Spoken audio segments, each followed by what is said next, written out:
Welcome to our channel. నేను మీ Prashanth. So నయనతారకి అదేవిధంగా ధనుష్కి వీళ్ళిద్దరి మధ్యలో జరుగుతున్న సంఘటన గురించి మీ అందరికీ ప్రతి ఒక్కరికి అయితే తెలిసిందే. అదేవిధంగా రీసెంట్గా కూడా నయనతార అయితే ఒక పోస్ట్ అయితే చేయడం జరిగింది. ఇప్పుడు ఈ పోస్ట్ అయితే చాలా వైరల్ అవుతుంది. ఇంతకీ ఏం పోస్ట్ చేసింది, అదేవిధంగా అసలు ఇప్పటికీ ఏం జరుగుతుంది ఏంటి అనేది దీని గురించి పూర్తిగా మాట్లాడేందుకైతే ప్రస్తుతం సినీ క్రిటిక్ దాసరి విజ్ఞాన్ గారు అయితే మనతో పాటు ఉన్నారు. నమస్తే అండి. నమస్తే. సో అసలు ఆ పోస్ట్ అసలు ఏంటి, ఇప్పుడు వాళ్ళిద్దరి మధ్యలో ఏం జరుగుతుంది? ఆల్రెడీ మనకు తెలిసిందే, నెట్ఫ్లిక్స్ సంస్థ నయనతార మీద ఒక చిన్న డాక్యుమెంటరీ తీద్దాము అనుకున్నప్పుడు, ఆ ప్రపోజల్ వచ్చినప్పుడు నయనతార దాంట్లో నేను రౌడీనే సినిమాకి సంబంధించి కొన్ని అంశాలు జత చేయాలనుకుంది. ఎందుకంటే ఆవిడకి ఆ సినిమా చాలా స్పెషల్. అక్కడే వాళ్ళ ప్రేమ పుట్టింది, అక్కడే వాళ్ళ ప్రేమ పెరిగింది, అక్కడే ఆ సినిమా బీభత్సంగా హిట్ అయ్యింది, తన జీవితం ఒక కీలక మలుపు తిరిగింది అని ఆవిడ భావించింది. ఆ తర్వాత అదే ప్యారలల్గా ధనుష్ ఆమె మీద కొంచెం నెగిటివిటీ పెంచుకున్నాడు, అంశం ఏదైనా కానీ. అంటే ఆవిడ ప్రేమ పేరుతో నాకు సినిమా నెగ్లెక్ట్ చేసిందనైనా కావచ్చు, నా డైరెక్టర్ని వల్ల వేసుకొని నా సొమ్మంతా కాజేసింది అనుకోవచ్చు, లేకపోతే ఇంకా మొన్న జరిగిన క్యారీవ్యాన్ విషయమే కావచ్చు, ఏదైనా సరే నెగిటివిటీ అయితే పెంచుకున్నాడు. ఇద్దరికైతే చెడింది. తర్వాత అదే సినిమాకి సంబంధించి కొనసాగింపు కావాలి, నీ డేట్లు ఇస్తావా అని అడిగితే ఏపో నేను ఇవ్వను అనింది. అంత మాట అంటావా, ఉండు నీ సంగతి చెప్తాను అని చెప్పేసి ఆయన కూడా ఎక్కడ దొరక్కపోవా అని. ఆ దొరక్కపోవా కాస్త 10 ఏళ్ళ తర్వాత ఇప్పుడు దొరకడానికి వచ్చింది. ఆ సినిమాకి సంబంధించి 4-5 క్లిప్పింగ్లు వాడుకున్నారు. ఎన్ఓసి నాకేం ప్రాబ్లం లేదు, వాడుకుంటే వాడుకోండి యథేచ్ఛగా అని ఈయన సంతకాలు చేయాలి. బాబు సంతకం పెట్టవా అని చుట్టూరా తిరిగింది. నేను పెట్టను పో అని పెన్నిస్ వేసాడు. సరేలే పో నీతో నాకేంటని చెప్పేసి అవన్నీ తీసేసింది. మొత్తానికి అది స్ట్రీమ్ అవుతుంది, ఇప్పుడు రిలీజ్ అయ్యింది. అవును. ఫస్ట్ దానికి సంబంధించి ఒక ట్రైలర్ రిలీజ్ అయ్యి ఒక చిన్నది ఏదో వాడుకుంటే దానికి ఈవిడకి నోటీస్ ఇవ్వకుండా, ఈవిడ ఎక్స్ప్లెనేషన్ అడగకుండా, లీగల్ నోటీస్ ఇవ్వకుండా డైరెక్ట్ కేసు పడేశాడు. 10 కోట్ల పరువు నష్టం దావా వేశాడు. ఈయనకు ఒళ్ళు మండింది. 3 పేజీల లేఖ రాసింది, నువ్వేంటో నాకు తెలియదా అని చెప్పేసి. సరే, ఆ గొడవకి అందరూ కూడా ఈయన ఎప్పుడైనా సమాధానం చెప్తాడా, కుబేరా ప్రమోషన్స్ అప్పుడు ఈయన సమాధానం చెప్తాడేమో ఇట్లా ఎదురు చూశారు.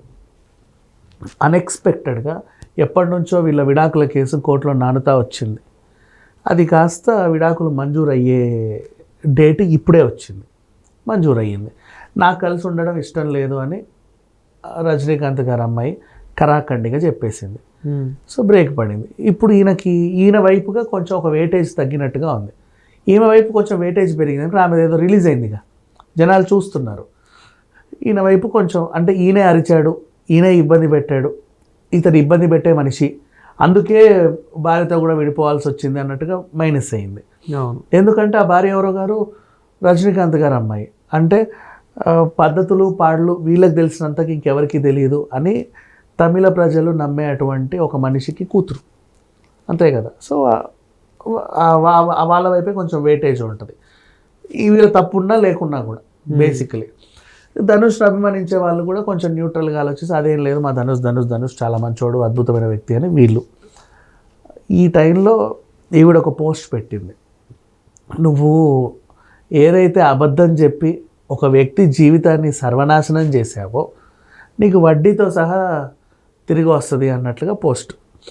అంటే ఇప్పుడు విడాకుల గురించి మాట్లాడుకుంటే, విడాకులు అనే పదానికి అర్థం ఏంటంటే బేసిక్గా మనం పాత సినిమాలో చూడండి, ఇప్పుడంటే చాలా ఫ్యాషన్ అయిపోయింది, కానీ ఒక మనిషికి చేసినటువంటి ప్రామిస్ని బ్రేక్ చేయడం. ప్రామిస్ బ్రేక్ చేసావు అంటే ప్రామిస్ చేసేటప్పుడు నువ్వు అబద్ధపు ప్రామిస్ చేసినట్టే కదా, నీకు అర్థమవుతుందా? నీతో కలిసి నేను జీవితాంతం నడుస్తాను, మరి జీవితాంతం నడవకుండా 4 ఏళ్ళకే నడక బంద్ చేసావు, కూర్చున్నావు, ఓకేనా? మరి జీవితాంతం నడుస్తాను అని చెప్పినటువంటి ఆ పదం అబద్ధమే కదా. ఇప్పుడు సిచ్యువేషన్స్ ఏంటో తర్వాత సంగతి. నువ్వు జీవితాంతం నడుస్తాను అని ప్రామిస్ చేసినప్పుడు తర్వాత ఎన్ని సిచ్యువేషన్స్ వచ్చినా నువ్వు జీవితాంతం నడుస్తూనే ఉండాలి. ప్రతి సిచ్యువేషన్ నీకు ఆహ్వానం సినిమాలో విడాకుల గురించి ఉంటే ఆ అడ్జస్ట్మెంట్ అనేది సర్దుకుపోదాం రండి సినిమాలో ఉంటుంది, చూడు కావాలంటే. అంటే అడ్జస్ట్ అవ్వాలి. నెక్స్ట్ విడాకుల తర్వాత కూడా అక్కడి దాకా వెళ్ళిన వాళ్ళు కూడా ఆ అసలు విడాకులు అవ్వకూడదు, విడాకులకు అప్లై చేసి కూడా వెనక్కి వచ్చే మనుషులు, అడ్జస్ట్మెంట్ అనేది నీకు ఖుషి సినిమాలో కనిపిస్తుంది, సమంత అండ్ విజయ్ దేవరకొండ. అంటే ఎగ్జాంపుల్గా కొంచెం బోల్డ్ అని సినిమాలు ఉన్నాయి. అంటే వీళ్ళని ఆ సినిమాలు చూడమని నేను చెప్పట్లా, మనకు అర్థమయ్యే రీతిలో చెప్తున్నా. అంటే ఇప్పుడు నీతో నేను నిండు నూరేళ్ళు జీవితాంతం నడుస్తానే ఉంటాను, కలిసి జీవిస్తాను అని నువ్వు ఒక ప్రమాణం చేస్తావు పెళ్లి టైంలో. నువ్వు విడాకులు తీసుకున్నావంటే ఆ ప్రమాణాన్ని ఉల్లంఘించినట్టే. అంటే నువ్వు ప్రమాణం చేసేటప్పుడు చేసింది ఫేక్ ప్రామిస్. అంటే నువ్వు ఎవరికైతే అబద్ధాలు చెప్పి ఒక వ్యక్తి జీవితాన్ని నువ్వు నాశనం చేసావు, అంటే నేను నమ్ముకొని వచ్చింది విడాకులు ఇచ్చి వదిలేసావు, ఆవిడ జీవితాన్ని నాశనం చేసావు, నీకు కర్మ రిటర్న్స్, నీకు అది వడ్డీతో సహా వస్తుంది. ఇప్పుడు నాకు 10 కోట్లు ఏదో వేసావు, సరే పో, నష్టమేం లేదు. నీ జీవితంలో నువ్వు చేసిన తప్పు కూడా నీకు వడ్డీతో సహా నీ కర్మ అనేది నీకు రిటర్న్ గిఫ్ట్ ఇస్తుంది అన్నట్లుగా తను ఒక పోస్ట్ పెట్టింది. ఇప్పుడు అది సంచలనంగా మారుతుంది. బేసిక్గా బయట జరిగిన సిచ్యువేషన్ ఇది. ఇకపోతే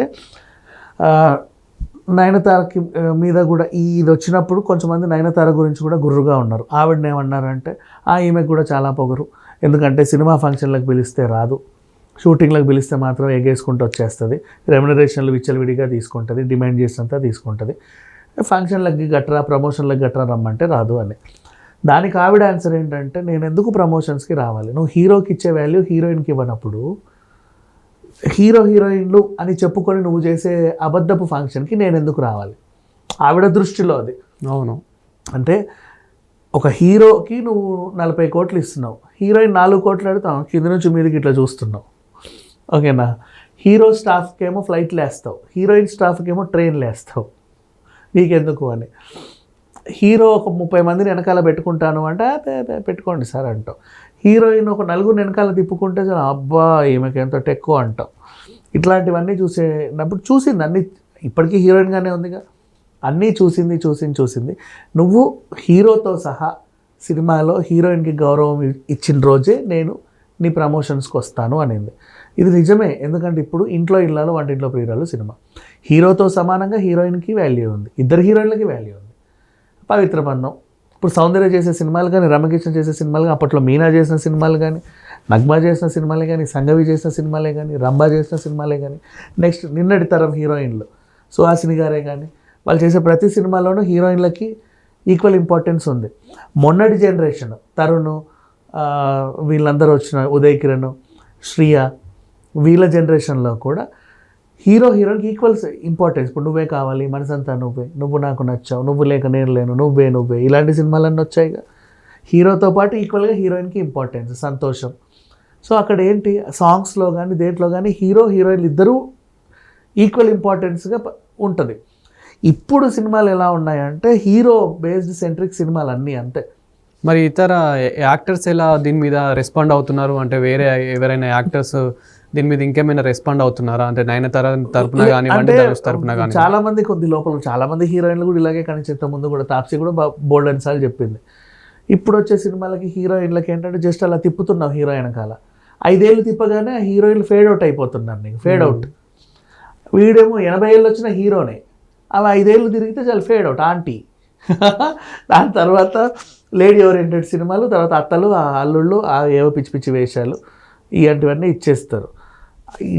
ఈ వ్యవహారానికి ఈమె వ్యతిరేకం. ఇప్పుడు హిందీలో ఈరోజు కూడా కాజల్ హీరోయినే, కాజోల్ ఈరోజు కూడా మాధురి దీక్షిత్ హీరోయినే, ఇప్పటికీ కూడా అంటే ఐశ్వర్య ఇప్పటికీ హీరోయినే.